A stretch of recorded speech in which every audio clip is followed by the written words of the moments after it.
Hi, everybody. It's GW. I am here again. Going to have just a quick afternoon little chat with you all. I hope everybody's having a great Mother's Day. Today is May 11th, Mother's Day, and all the mothers are out there and they are just excited. They're being greeted by their family and greeted by their kids, and hopefully every one of them are having the day that they want. That's really important. If anybody's listening to this and it's still Mother's Day, go out and celebrate your mom because that's really the best thing that you can do a lot of times.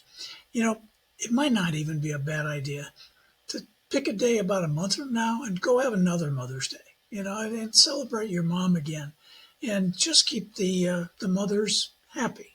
And I think we all realize that when mom's happy, everybody's happy. So, going to have a little discussion here. It's May 11th, and these are my thoughts today. So, first thought I have goes with the NBA basketball that's going on.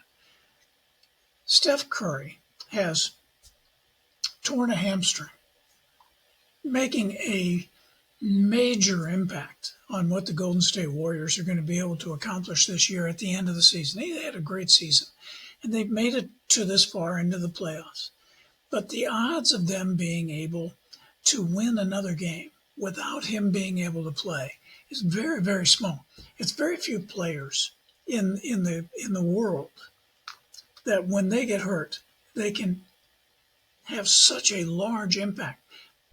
The Golden State Warriors have several other very, very good players. And they are players that if you talk about the top 30 players in the NBA, these guys are there. But they aren't Steph Curry. And so it's just really kind of surprising. It's kind of unnerving sometimes when you sit there and you say, wow, the impact, the importance, the availability of success is so dependent on that one person. You know, it is one of those things that you really can't guard against. I mean, if you're in a group situation and you have one person who is that all-star, that absolute all-star, you can just kind of depend on them. And when they're not there, for whatever reason, you just have to, that's the impact that you have. So I hope the Golden State Warriors find a way to be successful. I hope that Steph Curry finds a way to get healthy very, very quickly.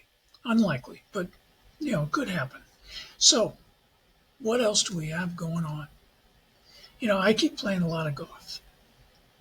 Bought some new clubs the other day, and I got to tell you, they made a difference. They made a difference. But the loft on the clubs are a couple degrees different than the loft on my old club. So a 7-iron that used to be X degrees, whatever it was, is now X plus 2 or X minus 2, and they're stronger. And it makes it so that I hit the ball differently. So I reach into my bag and I just grab the club that I've been grabbing for the last 20 years.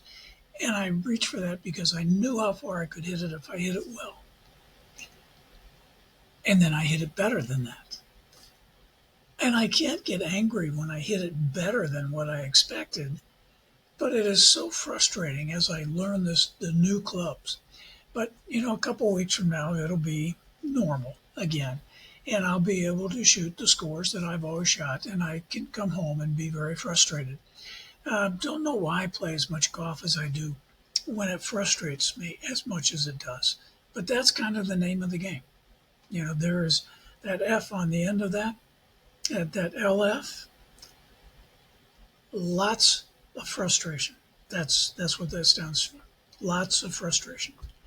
So what else do we got? Well, I keep having a strong effort to be more social than I would naturally be. I am really a very introverted type of person who is very comfortable by himself. Don't need to have a lot of people, don't need to have a lot of interaction. Really trying to do against my nature to have more activity going on. It's hard. It's hard. But, it's good for me to do that. So I'm going to continue to try. So anybody out there who listens to this happen to know me, if I look grumpy and I want to be alone, just drag me out of my shell and make me do something. So that's all good. Now, another thing that has happened this week, I graduated from college a million years ago from the University of South Dakota. And it just got me thinking, I mean, it's been obviously a long time since I graduated from college because I graduated from college when I should, go to high school, 4 years of college, and then get on with your life. But, when I graduated college, other than the fact I knew I was going in the service because I had to, and so that took up the first 4 or 5 years for sure. So that made it that I didn't have to actually decide what I wanted to do with my life for a while longer. So it just kind of kept delaying that and delaying that and delaying that. And so, I did that, but it worked out. But the college I went to, the University of South Dakota, the mascot for the University of South Dakota are the coyotes. Now, coyotes are not exactly known to be friendly. They're not exactly known to be, totally courageous. They're not known as, it's not like the Lion King or anything, So the coyotes are out there in the field. So I looked up, asked my best friend Suri, what the what the answer is when you say what was the coyote known for. And they came up, and I was really happy with what they came up with because, they didn't come up with hunting in packs and calling out the weak ones and all that good stuff. But it came up with intelligence, adaptability, and survival skills. Well, that's three things that you can kind of build a life around.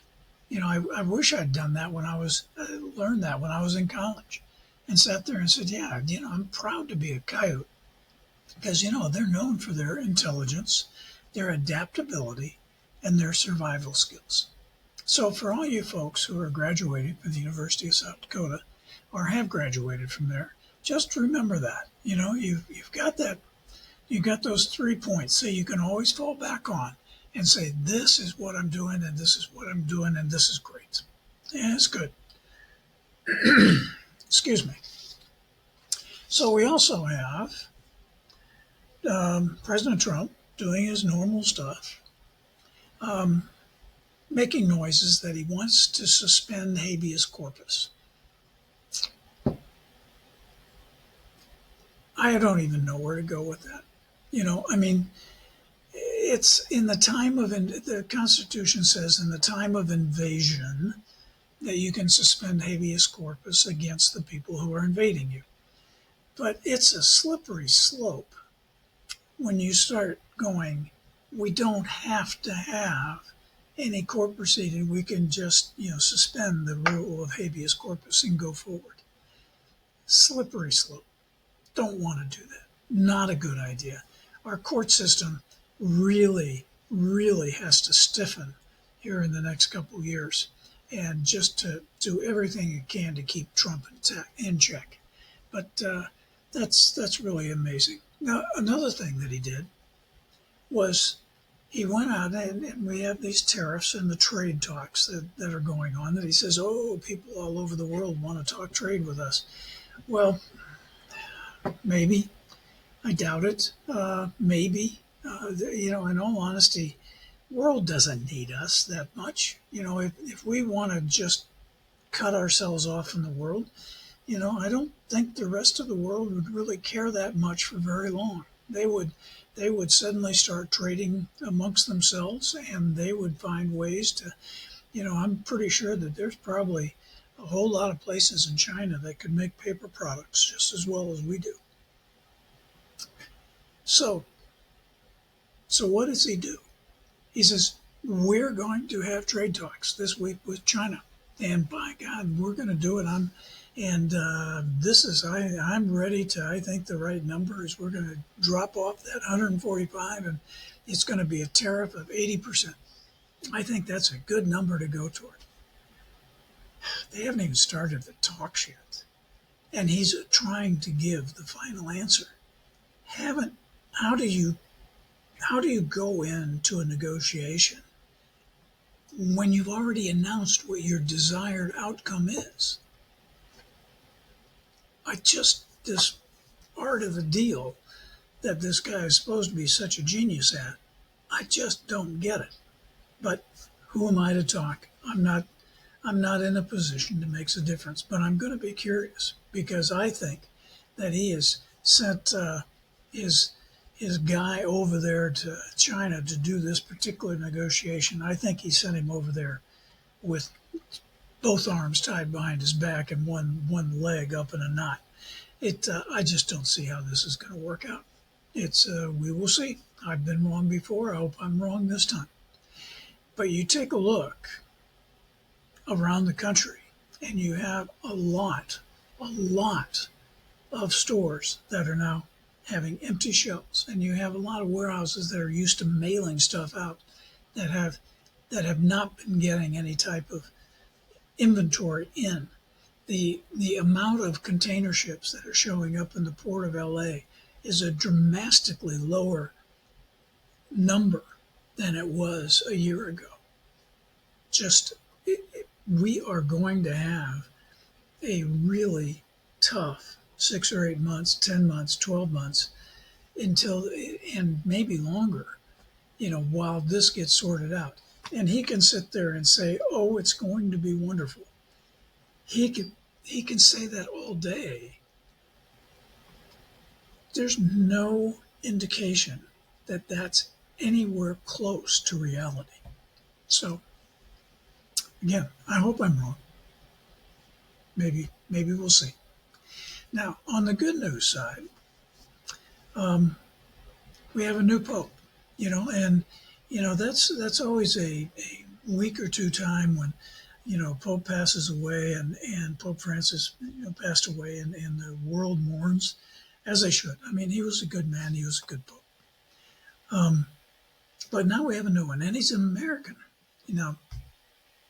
half American.